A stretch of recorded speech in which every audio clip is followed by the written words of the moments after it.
Tas ir Jānis, viesnīcas īpašnieks, kas izmanto sociālo tīklu pārvaldības monitoringa sistēmu Review Analyst, ko izstrādāja TrustYou. Review Analyst apskata un analīzē ierakstu viedokļus par jūsu viesnīcu vai citu turismu mītni, kas ir publicēti tiešsaistē simtos web portālu, tādos kā TripAdvisor, Booking.com, Google Places, Facebook, Twitter un pat jūsu pašu mājaslapas viesu grāmatā. Review Analyst informē jūs par jaunām atsauksmēm par jūsu viesnīcu un nosūta jums to e-pasta ziņojumā.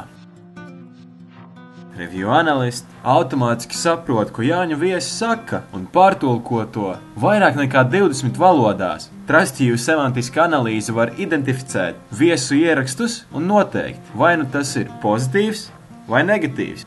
Un pat noteikti to apmeklējumu kategoriju, kurā tas ietilpst, kā piemēram istabas temperatūra, ātrums, kura izdevās pieregistrēties viesnīcā, ēdiena kvalitāte vai Wi-Fi. Tas ietaupa laiku un palielina viesu uzticēšanos. Tas palielina apmeklējumu skaitu un ienākumus.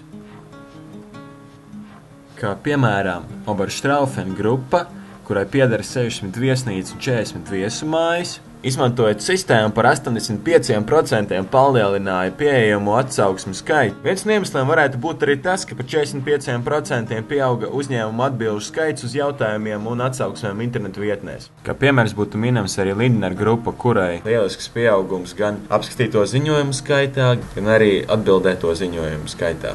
Lindner kļuva par iemīļotāko viesnīcu Vācijā, bet Oberstaufen par 3,5% pieaudzēja apmeklējumu skaitu.